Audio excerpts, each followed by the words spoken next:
Salah satu materi yang banyak ditanyakan yaitu tentang perluasan objek. Menurut saya materi ini sangat penting, teman-teman.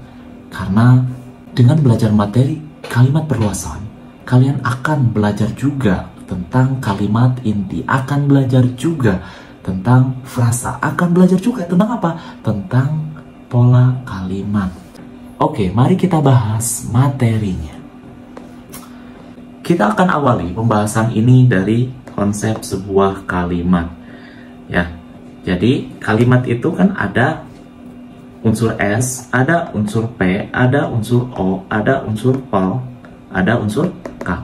Nah, unsur-unsur ini, teman-teman, bisa mengalami perluasan.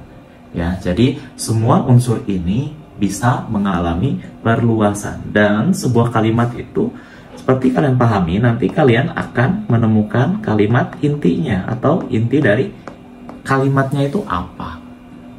Nah, jadi pada video ini kalian akan belajar dua konsep atau beberapa konsep yang nanti akan berkaitan secara langsung dengan perluasan. Ciri kata perluasan ya.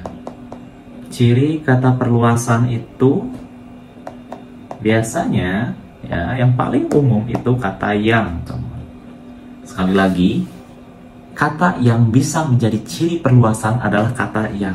Ya, jadi unsur-unsur seperti subjek, predikat, objek, pelengkap, dan K itu, jika selanjutnya ada kata yang, maka setelah kata yang tersebut menjadi unsur perluasan. Namun, ya khusus untuk S, ya khusus untuk S dan unsur O, kadang ini ya, kalau setelahnya itu ada preposisi, terutama ini ya, terutama unsur S dulu aja deh, biar tidak salah paham nanti. Kalau setelah S ada preposisi ya, setelah S ada preposisi, maka preposisi ini bisa menjadi ciri perluasan. Seperti itu. Semoga kalian bisa paham ya. Oke, jadi sekali lagi saya akan ulangi bahwa dalam sebuah kalimat itu ada unsur S, P, O, atau K. Nanti kalau setelah unsur S, P, O, K itu diikuti ciri kata perluasan, yaitu ada kata yang, ya, maka setelahnya itu akan menjadi unsur perluasannya. Nah, kemudian unsur S itu bisa diluaskan dengan kata preposisi ya. Setelah ini kita akan coba praktikan maksudnya itu bagaimana. Oke, kita lanjut saja ke latihannya, lembar kerjanya. Nah, sebagai informasi, kalimat-kalimat yang saya tuliskan di sini merupakan kalimat yang saya ambil dari esai yang ada di atas ini. Saya kutip dari National Geographic ya. National Geographic Indonesia. Mengapa saya ambil dari teks dari National Geographic? Karena teks-teks SNBT itu banyak juga mengutip dari sana ya, teman-teman. Begitu. Nah, dan kalimat perluasan itu sangat relevan dengan teks-teks yang ada di media massa, terutama di National Geographic. Karena teksnya itu biasanya kan kompleks ya, dan banyak yang mengalami perluasan. Oke, kita akan mulai saja bahas soal yang ada di layar.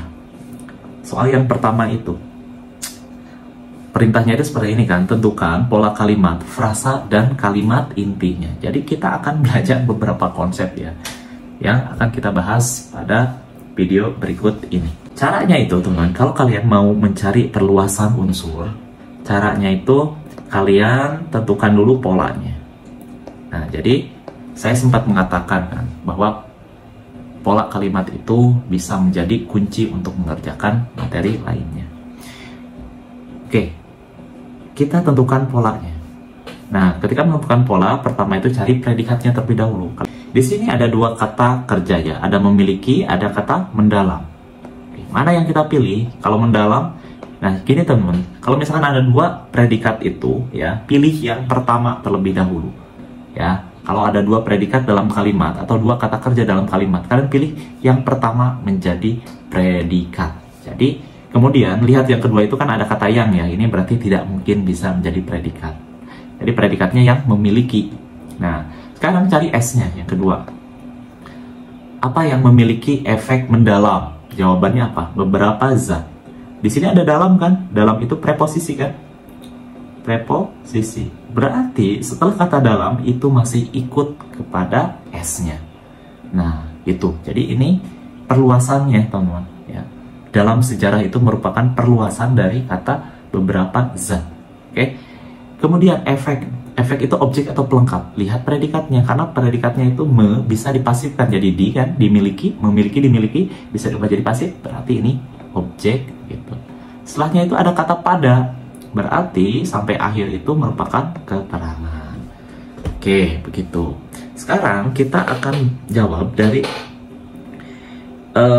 frasanya terlebih dahulu ya. Yang merupakan frasa apa? Frasa itu, teman-teman, jadi ketika sebuah unsur memiliki beberapa kata seperti ini, ada 3 kata, maka ini yang S itu merupakan frasa ya. S itu frasa. Ya, S itu merupakan frasa. Kalian tulis aja beberapa zat dalam sejarah ya, frasanya itu. Gitu. Oke. Kemudian kalau predikat frasa bukan, predikat bukan frasa, jadi nggak perlu ditulis. Yang O frasa bukan, O itu frasa ya, efek sampai mendalam. Itu frasa. Yang O ya, S frasa, O juga frasa. Yang K juga frasa ya. Ini frasa. Seperti itu. Sekarang kita jawab dari kalimat intinya, kalimat inti, atau kita jawab dari perluasan dulu deh. Pertanyaannya itu kan perluasan objeknya yang mana? Nah, kalian masuk aja berarti ke objek. Ya, lihat. Objeknya itu apa? Efek yang mendalam kan? Nah, intinya itu apa berarti? Intinya itu efek, teman-teman. Berarti perluasannya itu apa? Yang mendalam. Ya, dari ciri katanya, dari ciri kata yang sampai unsur akhirnya, sampai ujung, sampai sini. Itu merupakan perluasan objeknya. Sekarang pertanyaannya kalimat intinya apa? Kalimat inti itu berarti kalian ambil dari inti S, ambil dari inti P, ambil dari inti O. Ya, inti S-nya itu apa? Berarti beberapa zat atau zat doang ya, boleh. Beberapa zat. Oke, karena dalamnya itu berarti perluasannya nih. Saya ganti warna deh, pakai biru ya. Dalam itu ini perluasan. Ini pun yang dalam itu perluasan. Dalam sejarah ya sama yang dalam itu perluasan. Berarti beberapa zat intinya memiliki predikatnya ya, memiliki. Berarti inti O-nya efek kayak gitu. Jadi intinya itu merupakan ini. Beberapa zat ya memiliki efek. Gitu. Perluasan objeknya apa? Yang mendalam. Oke, begitu. Mudah-mudahan bisa kalian pahami ya. Itu untuk soal yang pertama. Soal yang kedua, kita tentukan predikatnya kembali. Kalimatnya itu begini. Bahan peledak pertama di dunia ini merupakan zat yang dapat terbakar. Oke. Kata kerjanya itu kan ini kan, merupakan, kemudian ada apa lagi? Terbakar. Kalau terbakar itu sebelumnya ada kata yang. Berarti bukan. Ya. Jadi kalian pilih kata kerja itu yang pertama, teman-teman. Kalau ada 2 kata kerja, pilih yang pertama. Kalau yang pertamanya itu di awalnya ada kata yang, baru tidak bisa menjadi predikat seperti itu ya. Oke, predikatnya itu berarti merupakan apa yang merupakan zat yang dapat terbakar dengan cepat. Berarti ini kan bahan peledak pertama di dunia ini. Ini S-nya. Oke. Zat ini apa? Objek atau pelengkap? Karena merupakan tidak bisa dipasifkan ya, dan ini kata kopula, berarti ini pelengkap sampai sini. Pelengkap. Dengan cepat berarti keterangan. Kalimat intinya apa? Kalimat intinya itu berarti bahan peledak ya. Bahan peledak pertama nih. Karena setelahnya itu ada kata di kan. Di itu keterangan. Jadi perluasan S-nya di itu. Berarti kalimat intinya adalah bahan peledak pertama. Oke. Kalimat inti S-nya itu kan bahan peledak pertama. Predikatnya apa? Merupakan kan. Inti pelnya apa? Zat. Kayak gitu. Jadi kalimat intinya itu bahan peledak pertama merupakan zat. Kayak gitu ya. Ini S-nya, ini P-nya, ini inti pelnya gitu. Frasanya apa? Ya, yang S ini frasa. S itu frasa. Yang predikat itu satu kata doang bukan frasa. Yang zat itu pel frasa juga ya. K-nya juga frasa. Jadi yang frasa itu di S, pel, dan K gitu. Selanjutnya perluasan pel. Perluasan pel berarti kan masuk aja ke unsur pelengkap nih. Intinya itu kan zat, berarti perluasannya itu apa? Yang dapat terbakar. Perluasan pel itu yang dapat terbakar. Itu. Oke. Mudah-mudahan bisa kalian pahami tentang konsep ini ya, terutama analisis di soal yang kedua. Sekarang soal yang ketiga. Sama ya prosesnya kayak tadi, kita tentukan predikatnya terlebih dahulu. Salah satu bahan penting dalam banyak ramuan yang gagal adalah kalium nitrat. Oke, di sini ada kata adalah ya. Adalah itu adalah P-nya ya, karena nggak ada kata kerja yang lain yang mungkin jadi predikat. Apa yang gagal? Apa yang adalah sendawa kalium nitrat? Jawabannya apa? Salah satu bahan penting dalam banyak ramuan yang gagal. Berarti ini S-nya. Sendawa kalium nitrat. Sendawa, nah kalau ada tanda petik gini berarti ini maknanya ya. Makna dari kata sebelumnya. Berarti ini O. Satu unsur. Oke. Kita tentukan kalimat intinya. Inti S-nya itu apa? Di sini ada kata dalam sama yang, berarti ini perluasan nih sampai sini. Ya. Perluasan. Berarti kita ambil yang ini aja. Salah satu bahan penting, atau mau ditulis bahan pentingnya doang pun bisa ya. Salah satu bahan penting adalah, berarti kan predikatnya sendawa. Oke, nah ini fun fact ya. Sendawa itu teman-teman, sendawa itu merupakan kata lain atau sinonim dari kalium nitrat. Sedangkan kalau bunyi ketika kalian kenyang, misalkan dan lain-lain, itu namanya atau penulisannya itu adalah serdawa. Bunyi yang keluar ketika kalian kenyang itu adalah serdawa. Sedangkan kalium nitrat itu kata lainnya itu adalah sendawa. Begitu. Jadi kalimat intinya itu ini ya. Salah satu bahan penting adalah sendawa atau kalium nitrat. Begitu. Frasanya yang menjadi frasa adalah unsur S ya sama unsur Pel. Dua aja. Karena adalah satu kata doang, bukan frasa. Gitu.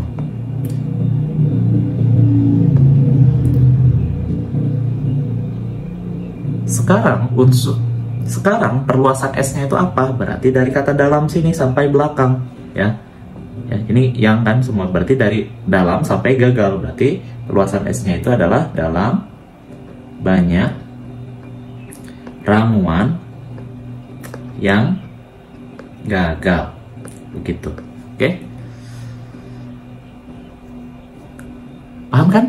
Oke, mudah-mudahan kalian bisa paham ya. Mudah-mudahan kalian bisa paham.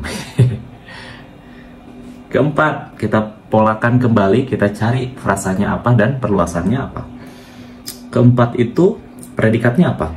Kalimatnya itu seorang alkemis yang bertugas selama dinasti Tang. Oh, ini panjang.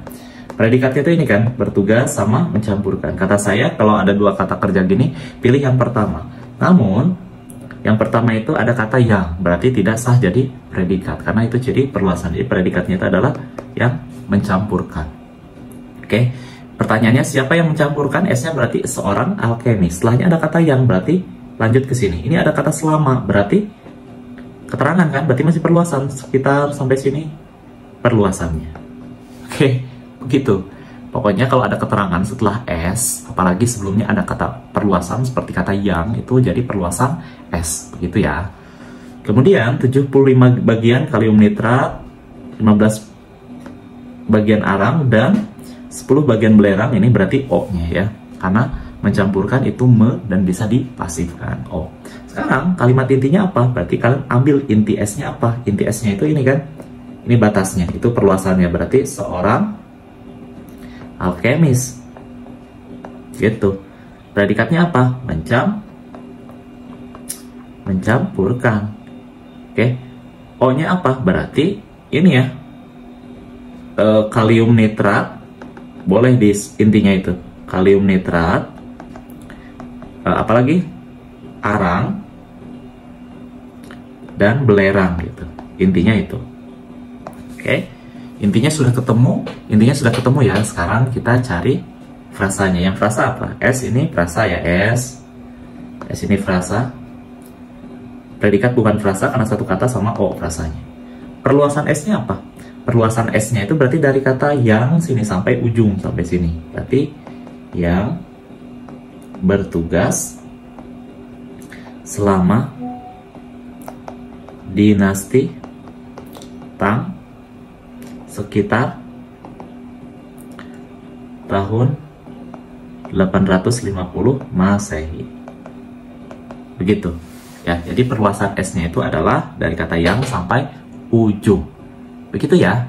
Mudah-mudahan bisa kalian pahami ini konsep dari kalimat inti, perluasan, kemudian frasa dan polanya. Nah, sekarang kalau kalian mau coba ya, mungkin di kalimat-kalimat yang ada di sini terutama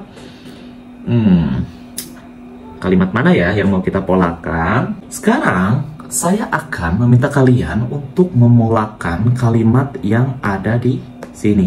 Nah, kalimat ini silahkan kalian polakan. Perluasannya itu apa? Kalimat intinya itu apa? Nanti kalian tulis aja unsur yang mengalami perluasan pada kalimat itu apa dan kalimat intinya apa ya.